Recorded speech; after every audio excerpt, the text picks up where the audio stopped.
哦，姑爷这边有一位陆军少将教授杨明晃哦，你看他送的这匾额好大哦，泽披群里啊，因为哦，盐水，这里是新营市，台南市新营区姑爷里哦，姑爷里的代天湖，姑爷的地名由来就是明朝末年郑成功的妹妹郑琬嫁给将领杨瑞莲将领，杨瑞莲他是一位将军。哦，这个送匾额的也是一位少将呢，杨明晃将军呢。哦，美国伊利诺大学博士呢，国防部的科技顾问呢，哦，中正理工学院院长呢。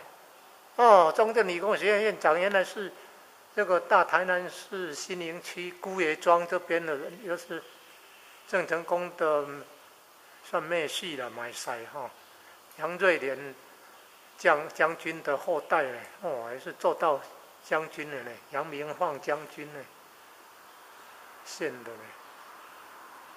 哦，中正理工学院院长是杨将军哦，哦，姑爷庄这边的嘞。